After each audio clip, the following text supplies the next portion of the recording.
जिसका बाप उससे बात करते हुए डरता है कि पता नहीं कहां से बोलेगा। बदनसीब नहीं वो बेटा जिसकी माँ उससे बात करते हुए सहम जाती है कि पता नहीं कौन सी बोली बोलेगा। बदनसीब नहीं कि माँ बाप भी जिससे खोल के बात ना कर सके। हजरत मालिक बिन दिनार से कहने लगा, अम्मा ने जब कहा ना शर्म कर, तो मुझे गुस्सा आया, मैंने माँ को थप्पड़ मारा और मेरी माँ जलते हुए तंदूर में गिरी। लोगों ने मुझे पकड़ के अंदर बंद कर दिया कमरे में। सारी रात में शोर सुनता रहा पर नशे में धोत रहा। सवेरे आंख खुली तो मेरी बीवी बैग बांध रही थी। मैंने कहा कहाँ जा रही हो? कहने लगी जो माँ का नहीं बना मेरा कैसे बनेगा। वो मैंने कहा मेरी अम्मा का वो तो लोगों ने रात को ही दफन कर दी जनाजा पढ़ के। तड़प के कहने लगा मुझे क्यों नहीं बताया? तो कहते हैं लोग कहने लगे तेरी मरती हुई माँ कह गई थी इसे मेरा मुंह ना देखने देना। मेरे जनाजे के करीब ना आए। हजरत मालिक बिन दिनार फरमाते हैं जब उसने ये बात सुनाई तो मैंने भी उसके मुंह पे थप्पड़ मारा। मैंने कहा तो इसी काबिल है। कहते हैं वो रोने लगा, हुजूर दुआ करे अल्लाह मुझसे राजी हो जाए। कहने लगा जब माँ की इंतकाल की खबर मिली तो मैंने कुल्हाड़ी लेके वो हाथ काट दिया जिससे माँ को मारा था। मैंने सारी जायदादें खिरात कर दी। 24 साल हो गए, 24 साल।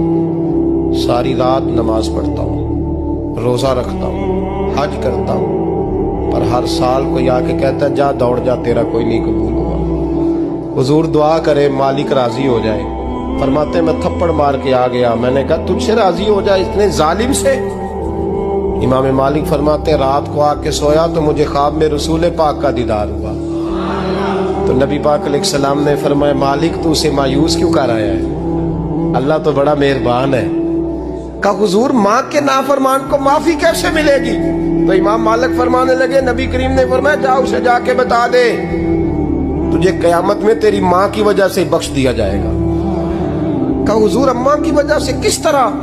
तो महबूब फरमाने लगे इसकी माँ कयामत में इसके खिलाफ मुकदमा दायर करेगी रब करीम की अदालत में। ए अल्लाह मैंने 9 माह पेट में रखा, दर्द सह के इसे जना, जिगर का खून पिला के पाला और इसी ने मुझे कत्ल किया।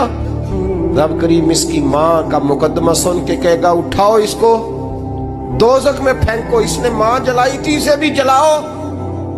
महबूब फरमाने लगे जब पकड़ करके मालिक उसको मोहम्मद बिन हारून को लोग ले जाएंगे ना जहन्नम की तरफ, अभी फरिश्ते घसीटेंगे ही तो पलट के फिर अम्मा की तरफ देखेगा और दूसरी दफा फिर घसीटेंगे तो पलट के देखेगा।